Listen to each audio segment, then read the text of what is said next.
All right, today we have Camarie Montiglio, daughter of the late Dominick Montiglio. If you guys don't know, he was a Gambino associate, and Nino Gaggi, her uncle, was a powerful captain of the Gambino crime family.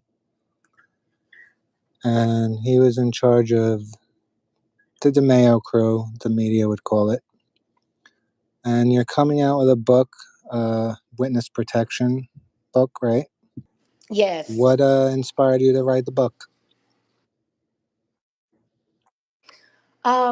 There's a couple of reasons. I've always written since I was a kid, and I would write, journaled a lot, did songs, all that stuff, because my life was always crazy. So I always wrote stuff down. So I've started on stuff when I was about 15, and it's just gone over the years. I got really serious about it about 2 years before my father passed away, and then when he passed away, I had to redo several parts of it because of things that I found out, and a lot of things needed to be changed. So it's ready, almost completely finished now, and I'm real anxious to get it out there. I know, I can't wait to buy it. And everybody that's listening, they should definitely pre-order it. I'm going to have the link in the description, and Thank you. Yeah. make sure you subscribe to her. She's going to have exclusive content that nobody's ever seen before. What changes do you think could be made to the current system of the whole witness protection program? Oh man. There's a lot, right? There's a lot. There's a lot. I mean, I've got mixed feelings of it just from the beginning. Just like it's almost like both people could do bad things, but you're gonna reward the person that's telling on the other one so they get less time. That in itself doesn't make sense to me. I mean, I'm not, you know, I don't know how that could be better or changed, but the main thing that affected me was after you go into the program, they make sure and tell you if you ever want to go back to your original identity, that they will help you go back to that. So I started that process, I think it was in 2023 or so, 2022, to go back to my original name, which was Montiglio, which means they have to give you your original social security, all your original paperwork that you had with you when you first went onto the program. Because what you give them is all that they have, really. Um, so I met one of the agents in the parking lot, um, where I am, and we talked about it, and he handed me my original birth certificate and gave me my original social security number. And I said, "Oh, there's no social security card though?" And he said, "No." Basically, that's all that they did. They gave me those two things and I think my baptism certificate, my original one, and sent me on my merry way. So you're sitting there when you try and use that social security number, it looks like you never existed. There's Oh, nothing on it. It's just there. So I I haven't been able to get a new driver's license with the original name. I haven't been able to do anything because I can't get anyone to help me. Now they took my other stuff, my other social security card that they gave me when we went into the program, which I don't have access to now either. So like I'm kind of screwed because I don't have a social security card now in either name. oh my God. Yeah, it's a mess. It's a mess. And I have a really good friend that grew up like this too, and she has not been able to get a passport. She hasn't it's stuff like that that you really run into a problem later on, Yeah. you know? And I mean, I don't know how they could change putting children into witness protection because you're minors and your parents make those decisions for you. But that's a pretty big decision, in my opinion, that will affect you for the rest of your life, that you have no say so in. You're a kid, you just go in that, it follows you for the rest of your life and you have no say so in it. So I'm not sure what the solutions would be to these things really, but those are the problems that I have seen other people run into and myself. That's really scary thinking about that because, yeah, especially if you're a kid and then you want to do something when you grow up and then you run into that problem. Right. Right. It's like, because I don't know when my Camarie D'Angelo driver's license expires in August. I don't know what I'm going to do.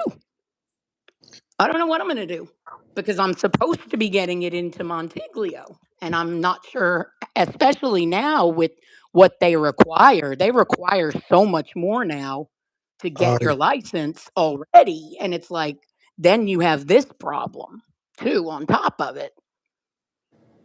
yeah. So the state can't even help. It has to be the feds. It has to be, well, they told me to call the hospital where I was born. I called up to New York, and New York told me I needed to contact them down here. Contacted them down here, they couldn't help me either. So I'm not sure what to do at this point because they don't.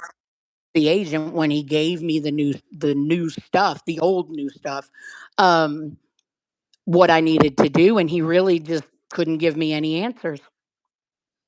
Wow. So it seems like just a lot of people aren't doing their jobs. Yeah, or I mean the level of care is just not there. Yeah, And I'm probably going to make a lot of people mad um by saying that, but it's true. It's it true, is. you And know? it's not even just like the witness protection program. It's, you got hospitals, just everything. Mhm. Everything's falling apart. Right. Oh, bad. Yeah, Bad. it's getting bad. Mhm. So, I mean, that's the main issue that I have run into as a kid, but they did and my mother specified that she did not want to get moved to the South when they told us we were going on it, just because, and nothing against the South. It's just the fact that she had never been to the South before, Right. ever.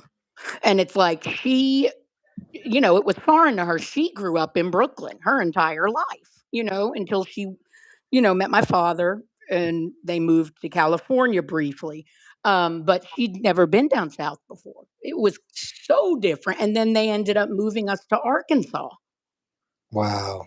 anyway, so it's stuff like that. And just the pressure that they put on my mom because we were not going to go with my father initially. That was the thing. We were gonna stay in New York with my mom's family. We weren't Oh, gonna go on the program. And then the agents and the cops and my father started pressuring her because they were pressuring my father, and they scared her. They scared her. oh my God. And that's why they said, "Do you want your children to be dead?" And it scared her, and she changed her mind. She wasn't gonna do it. Yeah, that's a scary situation, man. Yeah, it really, really was. And how old were you at that time? I was 10. Oh, very young. But the thing about me, and this is funny, I have not been able to sleep the majority of my life. And there was always stuff going on around me. So I was always awake and I was always watching stuff. I saw things in Brooklyn that I know my father didn't think I saw until I was old enough to explain it to him, and he couldn't believe it. You Oh, know, um, I remember they came into my bedroom one night and I pretended like I was asleep, and it was him, and I believe it was Henry Borelli, and there was a trap door in the floor of my closet, and they started pulling out big guns and wads of money and all kinds of stuff, these giant guns. And I just remember going, what if those explode under my floor? I didn't know anything about guns. I was like 5 at the time, you know? But Yeah. the stuff I saw before I was 10 years old is just crazy.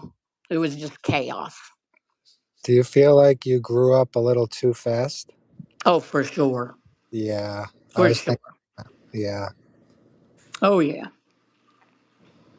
Yeah, because seeing stuff like that, which I've seen some crazy stuff too, and Oh, yeah. it just makes you grow up faster. It does, for sure.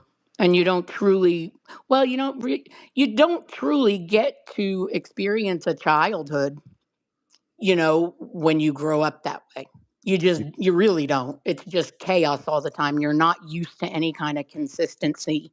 I was in 500 different schools, to where it got to the point where I didn't take school seriously anymore because I'm like, well, I'm going to be in a new one next week. What difference does it make? Yeah. You know? Oh man. Yeah. So you lived in New York for 10 years then, right? No, I lived there till I was 6. When I was Oh, 6, that's when we left in the middle of the night and drove to Sacramento. oh, okay. So this first 6 years of your life, how was New York? Oh my god. It was the best time of my life. The Yeah. best time of my life. I've never found that kind of happiness and that sense of belonging since we left there because it was a 3-story home where Nino's family was on one floor, my great grandmother was on the other, and me and my parents were on another. So it was 3 floors. So we were always in and out of each other's apartments. There was always somebody to hang out with, somebody cooking, some sort of, good times going on. And I loved it so much. I Yeah, was so close to my cousins. Oh my God. Yeah. that was the best part of Brooklyn where everyone was just always out and there was always something going on and it was fun. Yeah. It was just, you just had that sense of family and belonging. And I've never felt that again, you Never know? after that, never felt like that after. No, not after Oh man. because we grew up away from everybody. Ended up growing up away from everybody. Once we went to California, we never went back to New York to live, you I know. and you haven't been back to New York since? I've been there to visit and visit family and for some weddings and big hair shows because I'm a hairstylist. Yeah. But that's it. That's it. Never to live. Yeah, now it's hard to even find a spot in Brooklyn because like a one-bedroom apartment's going for like $3,000. Jeez, God, that's crazy. It's so crazy. Yeah, I've heard it's really changed. That Brooklyn's really changed. I've heard. Oh, it's completely different. Because I never went back to the old neighborhood when I was up there, but you know, I was usually around Manhattan if I came up to visit. But I was gonna say a lot of the Italians they left. They're not there no more. that's what I've heard. That's Yeah. what I've heard. I've heard it's really changed. So did anyone in your family speak like fluent Italian? I never heard the only words that I heard in Italian were curse words. Growing up, I never really heard. I'd hear words here and there, but nothing, no sentences, paragraphs, or anything. My great grandmother was born there, so I'm sure she could, but Yeah. usually spoke English when I was around. Growing up, was there anyone you were scared of? Like, That's funny. The only one that I was scared of sometimes was my cousin Frankie, Nino's oldest son, because he wore equally dark sunglasses like Nino did. We called him Uncle Tony. We didn't call him Uncle Nino. We called him Uncle Tony. So if I say Tony, that's who I'm talking about. But Frankie was the nicest person, and he was my brother's godfather. And I mean, just really involved with us when we were little. But if I would just catch him out of the corner of my eye sometimes with those dark sunglasses on, I would get scared for some reason. That's funny. But the night, such a sweet person. Yeah. Yeah, all of them were. All of my cousins. So when you were a teenager, you moved to Florida with your dad, right? Yeah, And we how was moved to Melbourne, Florida. Oh, Melbourne. Okay. Mm-hmm. How was that? Well, it was a little crazy. My dad, my dad's drinking got like really out of control at that point. It was just it was chaos most of the time. It really was. It really was. What was chaotic? The drinking. He had a couple of different sides to him when he would drink. He would either be the funny Dominic who was drinking, the sad Dominic when he was drinking, the mean Dominic when he was drinking, or the nice, happy go lucky one when he'd put his arm around you and go, I'm your father. That's what he would do. And so there was one, oh my God. So he was obsessed with music, and he has a favorite female singer named Tracy Nelson, who was in the band Mother Earth back in the 60s. She's amazing.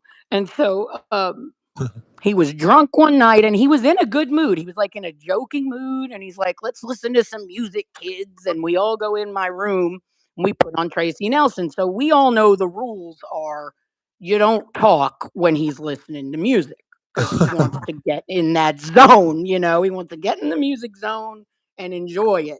So we were all quiet. Well, we were in my bedroom and I had this little I had this little foam cube chair that didn't have a back on it. And he had started early that day with the scotch, so he was hammered by now. And he went over to the little cube and sat down on it and fell backwards. And his little legs were just up in the air, kind of dangling. And I was like, oh shit. And I go over there and he's laying on his back with his legs in the air, just hysterical laughing. Okay. So we're laughing. We got music going, but we lived in an apartment complex. Next thing you know, the neighbor starts pounding on the wall, okay, telling us to be quiet. So that's when a switch flipped in my dad. And he stood up and started pounding back on the wall, saying, you motherfucker, cursing and yelling at this dude, which made the guy bang harder. And it's going back and forth. So my dad makes a beeline for the living room. He grabs his shotgun and Uh-oh. he takes everything out and starts cleaning. He would always clean it before he did anything. He Yeah. had to get it all ready. So I go in there and I'm like, oh God, he's cleaning the shotgun. Great. And he is going to go shoot the neighbor. That's what he wanted to go do. And my brother and sister were there and they were pretty little at that point. I think my sister was 8. My brother wasn't much older. And so I tell my sister to go back in the bedroom and I try to grab the gun from him and he won't give it to me. So we start wrestling with this shotgun. And I'm Oh, like, give me the gun, Dad. You're going to kill somebody. And he's like, that's the point. And he won't give it back to me until somebody rings the doorbell. And he like looks up at the doorbell and I was able to get it out of his hand finally. So it's the security guard from the apartment complex at the door. My boyfriend at the time went and opened the door. And my father said that he heard the security guard be rude to my boyfriend. So that made him mad. As my boyfriend shut the door, my dad got up and asked him for one of his guitar strings. He was a guitar player because he was going to make a garrote and go out and garrote the security guard, right? oh And I'm my. like, oh dear God. And I'm like, don't give him a guitar string. I was saying to my boyfriend, I'm like, do not give him one of those. And he just threw a fit until my boyfriend handed him a guitar string. And so then he is out the front door on his stomach in the weeds, climbing, doing like the range, the crawl, like he's a ranger again, through the weed, the grass, and the security guard was gone. Thank God he was gone by then. And I'm like, dear God. And so we had to kind of tell him that he had chased him away, Yeah. to get it, because we couldn't get him to come back inside. He was going to stay out there till he put the guitar string around this dude's neck. And we were like, Dad, he's gone. You chased him away. You got rid of him. And he like stood up, looked all proud, and walked back in the house. Oh my God. So that's an example of the craziness that, Yeah. and then, yeah, it just continued. It just continued. I got so many stories, you know. What was the one that you were telling me where he bit somebody or something? Oh, God, that was in Florida too. So he had met a lady in California before we moved to Florida when I was a teenager. Um, and she liked to drink too. So when both of them were together, it was even more chaotic. This is where my stepbrother Josh comes around. She had a son and he was like my brother too. So it's like we got really close. But the crazy time, so there was a bar called Coconuts that was in Florida that my father liked to frequent, and it was an outside like beach bar. He loved to be in the sun. He loved just drinking, women, the sun. That was like his happy place. So he would go to Coconuts. So him and his girlfriend and my brother went to Coconuts that day. My brother was probably 12 or 13 at the time. So when they got there are motorcycles lined up in the front of the bar. And then you go behind it and you can sit out like basically on the beach and sit and drink. So they sat there for several hours. And my dad's girlfriend was really cute. She had little short shorts on. She was very cute. And when they went to leave, they were walking by the guys that owned the motorcycles. The guys were out there with the bikes at that point. So they're walking past, and one guy reaches out and grabs his girlfriend's butt. And he lost it. So he grabs the guy and he's like, "You motherfucker." And he grabs the guy and starts to beat the living crap out of this man. He's got him down on the ground. My dad had a white tank top on. It it just got covered in blood. And if that wasn't bad enough, he reaches down, grabs the guy's nose, bites it off the tip of the guy's nose, and spit it into the air. Wait, he bit his. Okay. And then he stands up and looks at the friends and goes, "Any other motherfuckers want to come here?" Oh And my. he's crazed looking with his white tank top with blood all over it. Nobody said a word. And he put his arm around Vicky and walked back to the car. Wait, so he bit his nose off and spit it in the air, you said? Spit it in the air. Oh my Oh, God. yeah. Yeah, my brother was a little traumatized from that, you Yeah. know? Yeah, yeah. Spit it right in the air. And and there were a lot of guys, and nobody made a move after that. And he just calmly, and he got home. I wasn't there. He gets home and he is covered in blood. Oh And my. my brother tells me what happened. I'm like, oh my God, you got to be kidding me. Wow. Hmm. Yep. Crazy. And I want to have been on his bad side. No, me either. Me either. It was scary when he got like that. Yeah, Scary. I have family members that were like that too. Yeah. It's the it's it's that gadgy temper, he would say.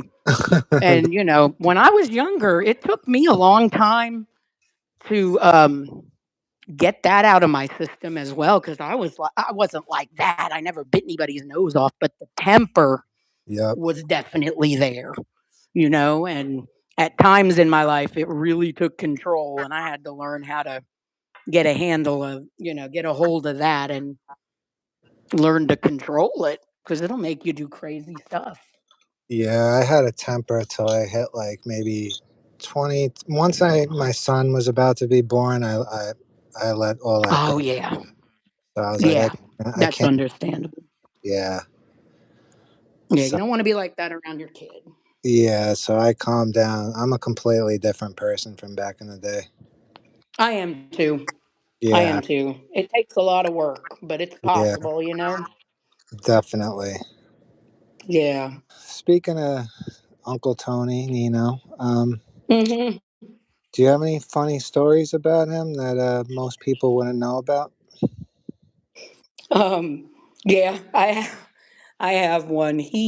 There were always kids around, up and down in each other's apartments and stuff like that. So whenever there was a bunch of us together in the room, he loved to come, like I think he would go into the kitchen usually, take his dark glasses off and flip his eyelids inside out, and then he would come into whatever room we were in and start chasing us, and we would just scream at the top of our lungs and run. And he got the biggest kick out of that. So funny. So, a lot of people that are going to be listening, they'll assume, like, oh, that these guys, they're tough in the streets, that they're going to show that at the house. But Nino, he was a nice guy to you, right? He was never anything but nice to me. Yeah, Now, I mean, I've heard that he could be stern with his kids, but not like to a crazy degree or anything, just like a normal, yeah, but I yeah, never would, I never knew anything but kindness from him personally. yeah, because, when you're in that kind of life, they tend to not bring that stuff home. Right. So, The OGs do. You know what I mean? The yeah, the the real gangsters that you know still have that pride in them can turn it off before they walk into the house usually. yep. You know. Speaking of OGs, Paul Castellano, he came to your house, right? Yeah, he's Yeah. been there. He and his wife, their names, my mom kept extremely detailed records in my baby book, because I was the first kid born, and she wrote Yeah. everything down, and their names are in there with their gifts, and everybody would come over and we would eat. We would have those meals that lasted a day. You Yeah. have all the courses, and then the brandy at the end of it, or like the little dinner drinks. And my little brother, who was like probably 3 probably at the time, would always try and steal people's brandy out of the little glasses. I mean, it was just good, it was good times, all of them. Yeah, I miss those kinds of times. Just everybody hanging Me out, eating. too. Me too. It was the best. Now those times are over. Mm-hmm. They are. And we try and recreate them a little bit just with our little family that we have Yeah, here, but it's great, of course, but it's just not that big group. I know. Like it's hard Yeah, to get people just. It's hard to get a couple of people just to go out now. I know. I know. And those meals took dedication. Yeah, my grandma used to slave over that stove. Yeah. Yep. My mom still does. She still does everything herself. She doesn't want anybody else to help. She Yeah, does all the holiday meals still. She's always been a great cook, and she still does it all. that's awesome. Mhm. Yeah, she's a strong lady. 100%. So everyone always brings up Roy DeMeo. Do you have any memories Hmm. of him that not a lot of people know about? I do, yeah. My fondest memory of him, and this is what's so hard because when you hear about what these men did, it's so crazy because he was always so nice. He always gave me a hug.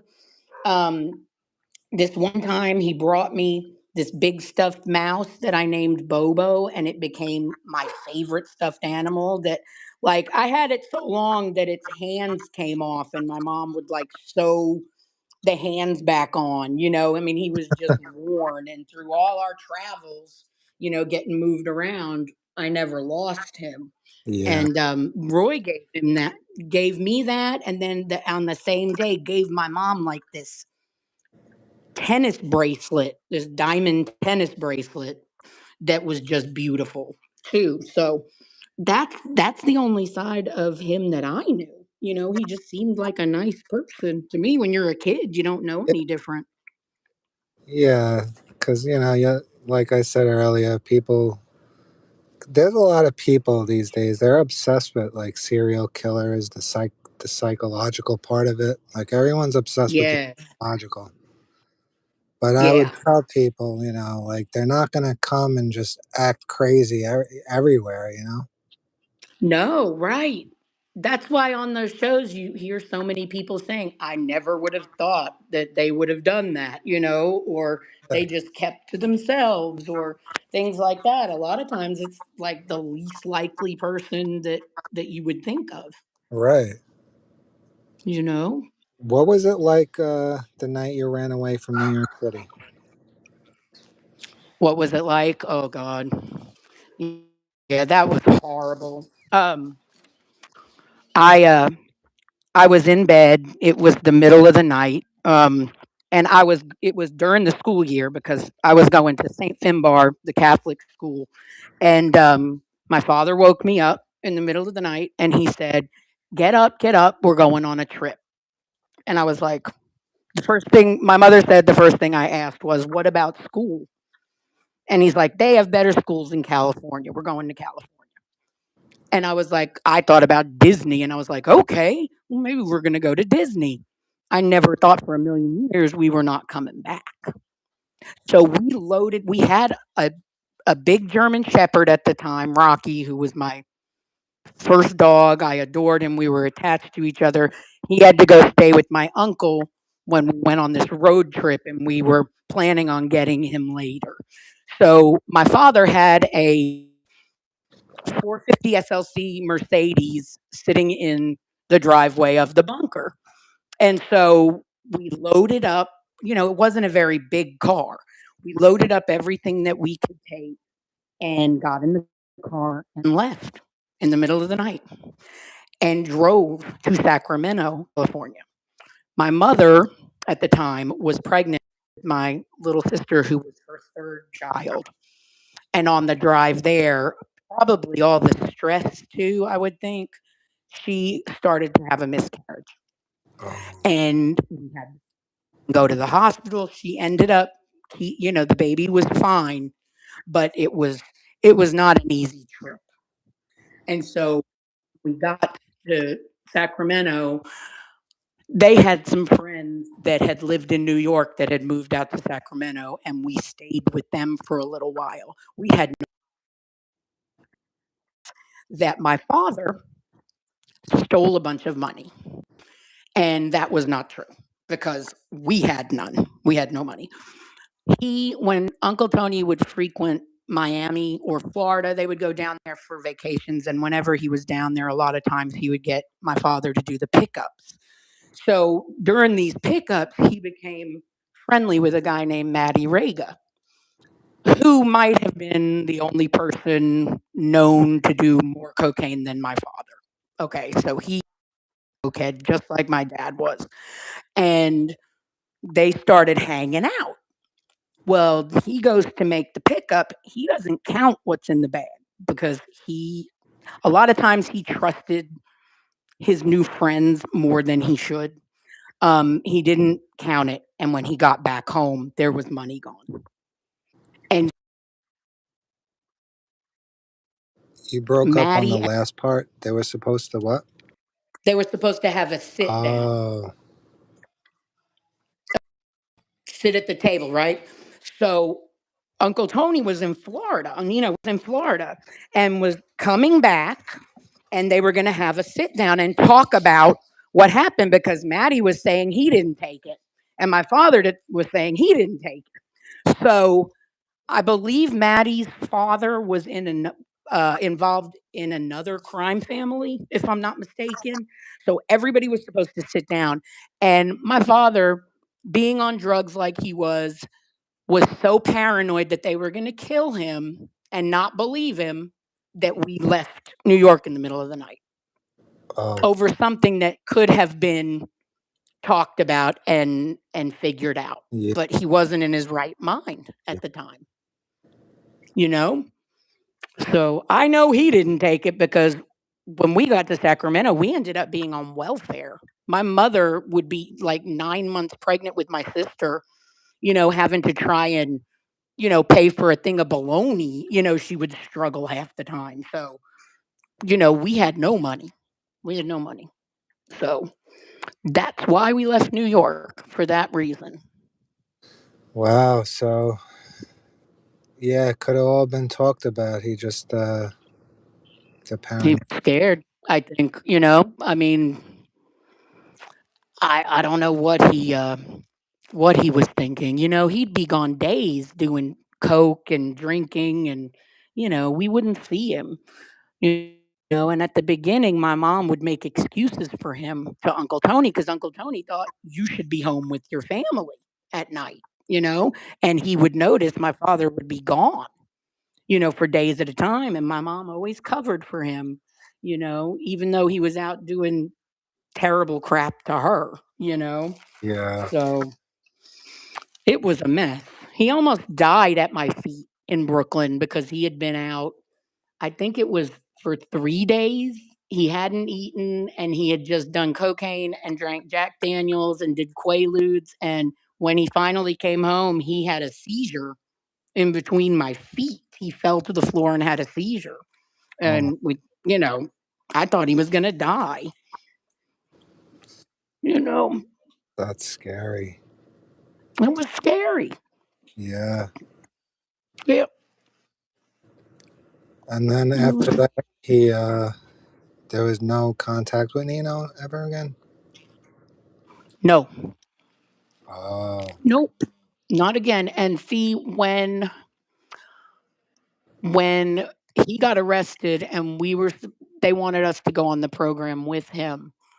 My mom, I think initially, or my uncle Steven, who is my dad's half brother, he lived with us in California. So he was like my father most of the time because my father was never home.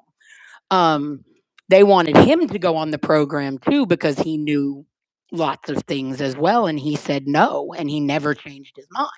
So he stayed off of it, but he thought that my mother should have contacted Uncle Tony and the family and told them what was going on and tried to work things out then, which yeah. is what I think my mom was leaning towards until everybody scared her into going. And then Right. she never had the chance to. Damn. Mhm. I know it's crazy when you think about it because a lot of it could have been ended up so different Yeah. if, these choices were made different. Yeah. You might have still been in New York, right? Yep. I think that all the time too. I'm like, I wonder how I wish I could see like the split screen. Yeah. How would I have ended up if I would was able to stay there? I think about that all the time. Because after you was left, how long was it until Uncle Tony went to prison? And not too long, right? Yeah, not too long. So I think we left in it was about 3-4 years, I think. Because it was like 83, 84 Yeah. when he got arrested. I believe it was 83, almost 84. And then it took us almost a year once we got on the program. It took almost a year before we got to our where we were going to end up. It Uh, took forever. We had to go like numerous places and stay there. Connecticut, West Virginia. We were all over the place. Georgia, and then we finally got to Arkansas. But it took. I mean, I missed everything but 2 weeks of school that year. oh, So wow. it took a long time. Yeah, So after Uncle Tony passed, and all these guys started getting arrested, there was no like, oh, maybe I'll move back to New York, or that wasn't an option. it wasn't an option. Yeah, Wasn't. Yeah. Because we're well, I mean, it really wasn't an option for safety for a long time, is what they made it seem like, but um, also monetarily, because you know we're like, I'm not the most financially stable person these days. You know what I mean? I could never afford to move back to New York now. yeah, And plus, I can't leave my I could never leave my mom and my brother. My sister, rest in peace, she passed away, and all they have 5 children between them. So there's the grandkids too. I mean, my nieces and nephews. yeah. So I could never leave them as much as I want to be back there, you know. Right. Yeah, no, that family is more important than anything. I think so. Yep. I think so. And that's why, like, if anybody had asked me, of course, I was just a kid, but as an adult, if anyone would have said, should I do this and turn against the family, I would have said no. Right. Nope, do not do it. I've never agreed with it ever. And I mean, I wasn't him, I wasn't in his shoes, but I would have just sucked it up and done my time. I couldn't have done it. I couldn't have testified. I would have probably did the same thing you did too. Yeah. I there's no way I could walk into that, and I know that it haunted him so badly after he testified. His grandmother, the one that lived with us, came walking in the courtroom on crutches. Her knees were so bad. I mean, he had to look at all of them. I just don't know how he could do it. You know, Yeah. it's scary. Oh man, just thinking about it, You it's like, know, yeah. could you imagine? I mean, really imagine. I could not. There's no way. That would Mm, be so terrifying. that's what I'm saying. Like I'm trying to picture it, and I'm like, I can never just walk in the courtroom and stare at family members. No way. No way. I couldn't either. I just couldn't. But he thought he was going to be killed in prison. That's what they told him. They told him there was a contract out on him. And I've never been able to find out if that was true or not. Is it the truth, or is it something that they told him to scare him enough? You Yeah, know, yeah. Because a lot of the times the feds, they're not always truthful. right. No, not at all. So they could have just been bullshitting. Yep. And and that would be really sad too if it was all done to help put Uncle Tony in prison and it wasn't even true. You know what I mean? That's a high possibility. Thinking, I've thought yeah, about that a lot. yeah. Yeah. Because back in the day, it was easy to get cops on the payroll. From what I heard, Mhm. Oh, definitely. even the FBI guys, they turned their blind eye back in the day. Yep. Yep. The ones that would get paid off for sure, they'd turn the blind eye because they would keep making the money. Yeah, and I You see it know? no different as someone in the mafia. It's like the same thing to me. Yeah. Yep. There's no good guys in that situation. No, there's really not. It's all mixed together. There's that good and the bad, you Yeah, know? And then there's some that are just kind of in the middle, you know? yeah, and then even if they are good and they want to do their job, they got somebody higher up telling them they can't. Right. That happens a lot too, I think. Yep. Especially with the police departments. Oh, for sure. It's all political. I hate it. I know, me too. Me too. That's another reason. Like when I said at the beginning, it's like I don't think that I agree with rewarding the one that tells on the other person when both of them have done wrong. You Right. know what I mean? It's like let's award the person that's telling on everybody when they did bad stuff too. You know? Yeah, it's like, I won't mention any names, but there's guys that committed 20, 30 murders that just Right? off with nothing. Yeah. 5 to 10 years for that many murders is insane. I know. I think so too. And then if and you have the possibility of getting out sometimes, even when you're convicted for so many years, and then other guys don't get let out, which didn't make like Anthony and Joey that they released them, but Uh, Henry's still in prison, and yeah, they all ran around together. And I mean, I've never like studied what all they were convicted of per se. You know what I mean? I've heard things here and there, but I don't know what they were really all convicted of. But I don't understand why Henry's still in prison. yeah, and then the other one just passed away, one of the twins. Yeah, Joseph. Yeah. Yeah, You never he met was. any of them, did I you? don't. I met him before. I'd never met Anthony. I don't Uh, remember meeting Joey though. My mother told me. But yeah, he yeah, wasn't out very long before he passed away. But yeah, why I just wonder why they got out and Henry is still in there. yeah. That's weird. I got to look up on that because Mhm. I know unless they, I just don't know. I don't see Henry committing any more crimes than the two of them did. You know, but like I said, I haven't studied it all, but they were all ran around with the same people. So it's like, why did the two of them get out? I've wondered that. We've got to look that up and try and figure it out. yeah, I'm sure somebody might comment. They'll know about it. There's a lot of people that. Yeah, maybe. But then it's like you got to look up and make sure that's true. That's also true. Yep. Because it's like you could hear five stories and maybe one of them will be true out of the five. It's crazy. Yeah. You know. Hmm. After your father passed away, Yeah.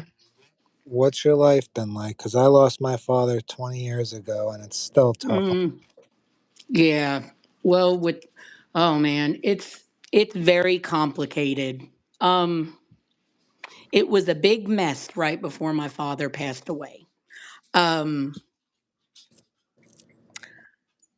and I don't know how to say this with I don't know how to quite say it without, well, I guess it's just going to sound bad. Nobody called or texted me. He was living out in New Mexico at the time, and he was this woman from his past had been helping him survive out there. She opened an art gallery for him for a while, all kinds of stuff. He went into the and I didn't find out they were taking. I didn't even find out he was very sick until I think the day before they were going to take him off life support because that woman became his medical power of attorney somehow. Oh, She told everyone that she was his sister, including us. It's a whole other story. Oh my god. man. And I think that's how she got away with stuff so much in New Mexico because there's no paper stating that she's his sister, but they let her make all his decisions. And That's so it was a nightmare.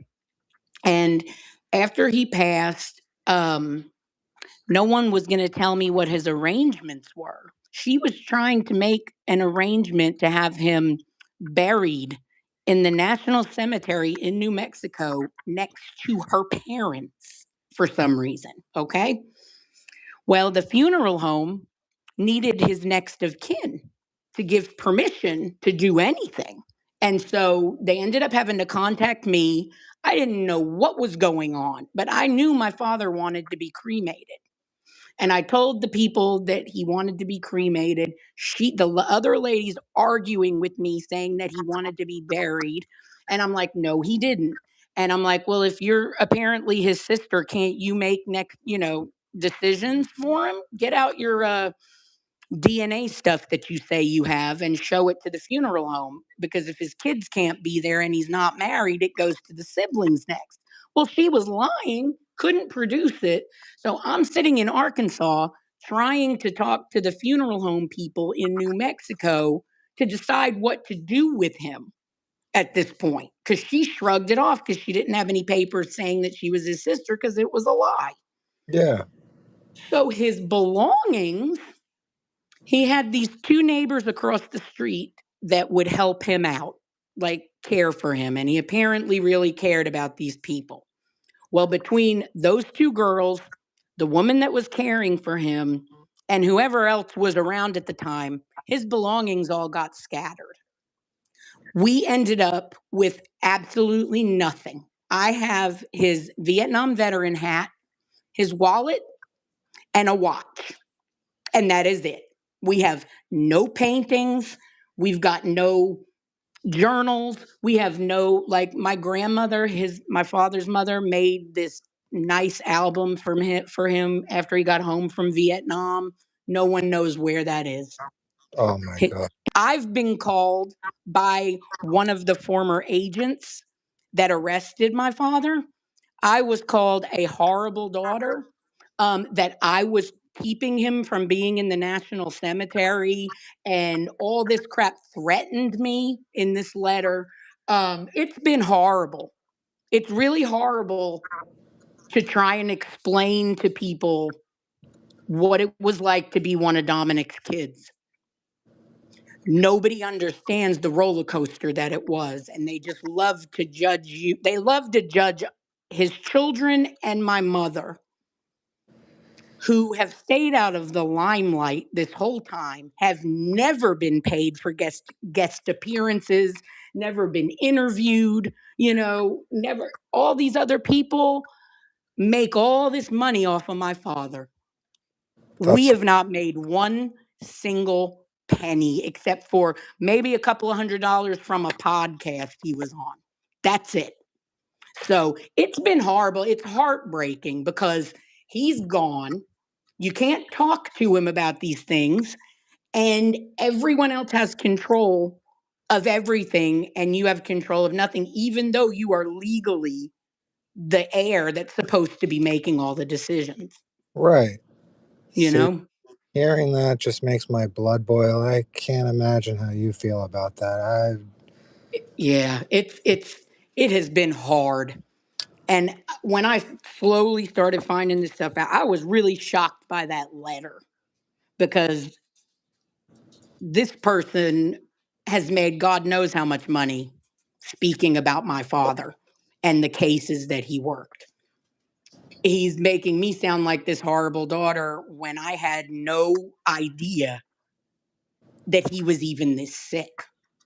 And the woman that was his power of attorney had said that she tried to call and text me, but I had no missed calls, no missed messages, nothing.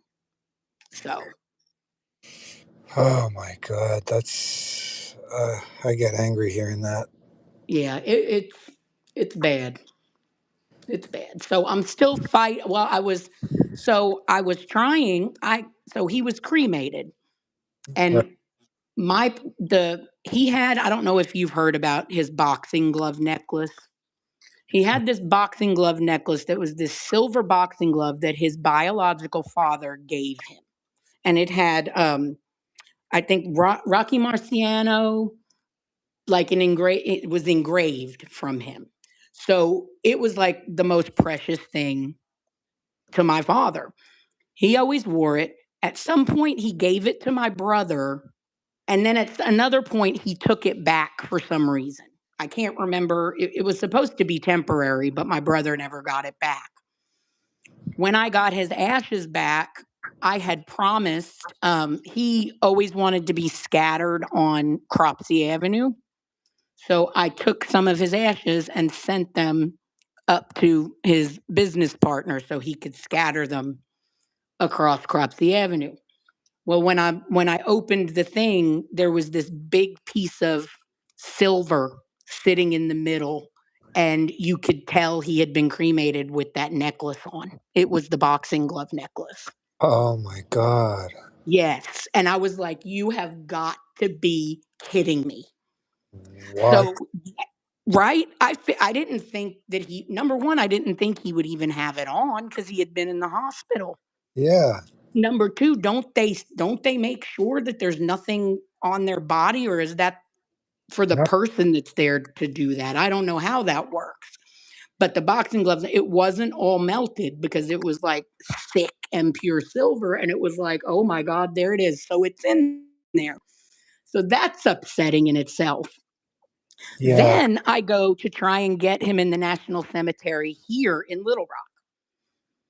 So I have to call and get his DD 214, his release papers, and all the stuff to be able to get him in the cemetery here. Well, when I get the papers back, it's under his alias, Cesare Giuliano. Because Oh, I've argued with people online about saying that he wasn't in the military because they'd look for his DD 214 and couldn't find it. And I would try and tell them it's because of the program. Everything disappears. yeah. But they would never, I didn't realize it was under Cesare Giuliano. So it's not in the name Dominick Montiglio. So they can only put the name that they have on the papers on the headstone at the cemetery. Right. So I've been sitting here going, so do I put him in there as Cesare Giuliano or do I just not do it at all? But me being accused of not putting him in the National Cemetery is not my fault. You know what I mean? And it just angers me when people blame me for everything, and it's irritating. I So think I've done that, everything I can, but if they can't come up with his original army papers, there's nothing I can do.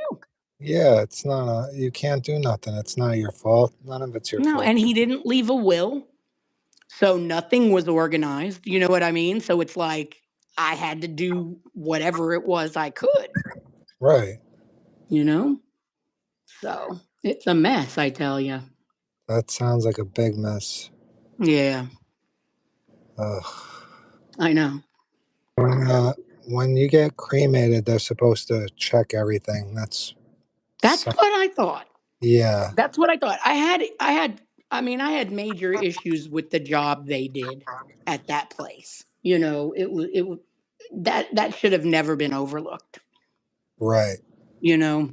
So, I mean, you've got the little charred remains of the only thing that he had that like was sentimental that my brother would have loved to have, Of and course. and it's gone. Of course. It's just, oh man. Yeah. So you're almost done with the book, right? I'm close. I'm close. I'm working on the last, not the last, I have the last chapter done, but there's like 3 right before the end that I'm working on and tweaking a little bit, and then it will be finished. I can't wait. And I every, can't I can't wait to be done. It feels really surreal because I've worked on it for so long, yeah, you were you telling me know? a long time. So yeah, it'll be out soon. It's exciting. Everybody better make sure they buy that book. It's going to be, Man, it's gonna be unlike any that you've read, I'm sure, because no child growing up that way has came out with a book about it, right. Yeah. that I have found. But, you know, it's going to be good. Yeah, I'm going to put a link in the description where you could find your book. Okay. And I'll That'll be show, great. And yeah, it's on Amazon. It's available for pre-sale for the ebook right now. The release date is supposed to be May 2nd, 2026, which was my little sister's birthday, was May 2nd. So I'm going to release it on that day. So if all goes well, that's going to be the launch date. Awesome. I can't wait. Yeah, thank you. So that was Camarie Montiglio and her story. Well, there's a lot more stories to come. Make sure you subscribe to her YouTube channel, her Instagram. Make sure you get her book. It's pre-sale right now. Get on that. Make sure you do it. It's going to be great. And it's always a pleasure talking to you. You too. It was a good time. Yeah, anytime you want to get on, let me know, and we could always talk. Yeah, definitely. For sure.